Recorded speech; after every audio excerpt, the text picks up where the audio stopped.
Welcome to a new lesson of the course. In this lesson we will see when to use the keyword volatile.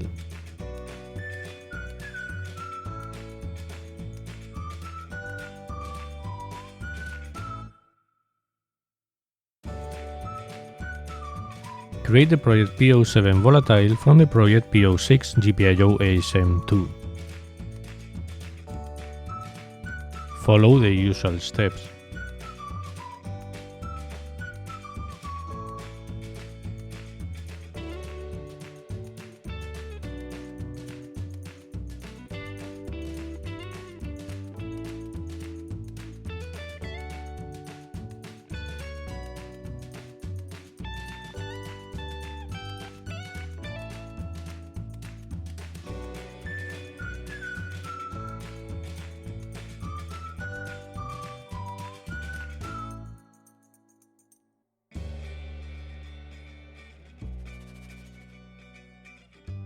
Open the file STM32F0xx it.c.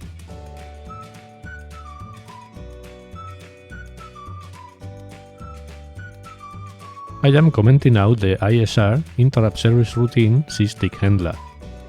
I am going to define the ISR sysdig handler in main.c.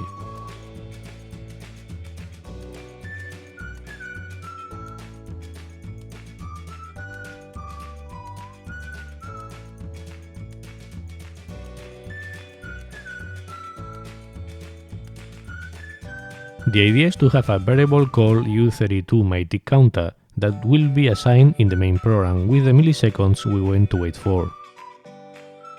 The ISR sysdig handler will be executed every millisecond. If the variable U32MyTickCounter is greater than 0, it will be decremented. This way, the sysdig interrupt will decrement the variable to 0.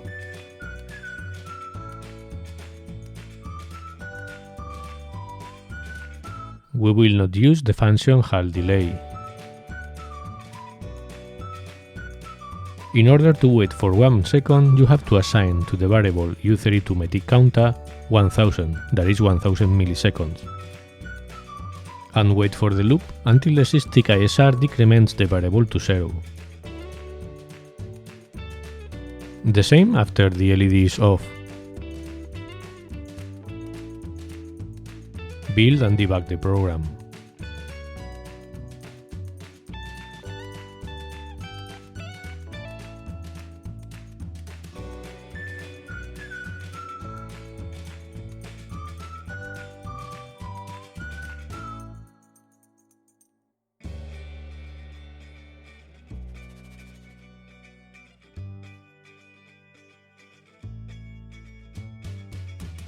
As you can see, the LED is always on.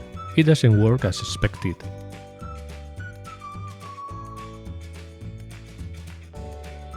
Let's restart the MCU.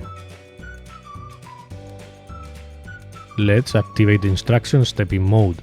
When you step the program, you won't go to the following C line, back to the next assembly instruction.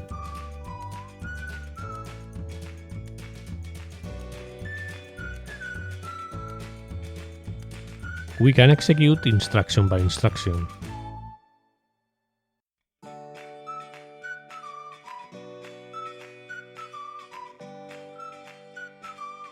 The program doesn't go beyond instruction b.n. That is an instruction that branches to the same address where the instruction is. That is to say that there is an infinite loop OA itself. With the instruction B branch, you can jump to another position of memory and continue the execution. Basically, you assign the new address to the program counter. I am going to add the keyword volatile to the declaration of the variable. Let's see what happens. Build and debug the program again.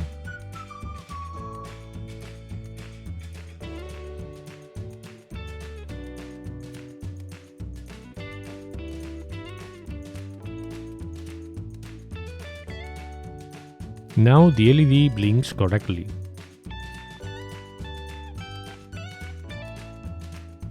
Let's see the code generated when volatile is not used.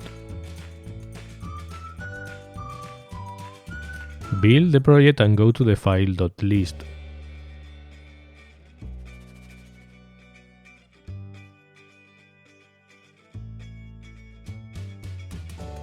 search for the function main.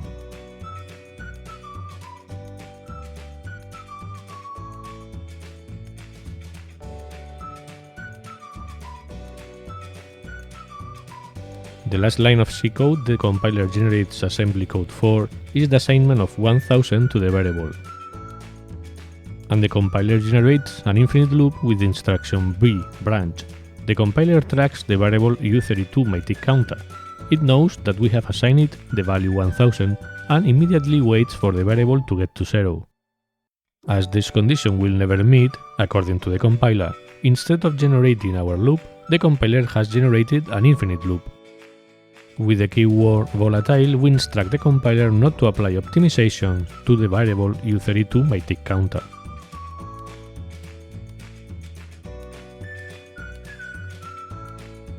Let's see the code generated when we use Volatile. Build again the project and go to the file.list.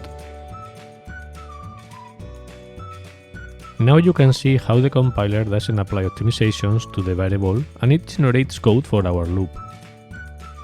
This is the typical use case to use Volatile, when a variable is shared between an ASR, interrupt service routine, and the main program.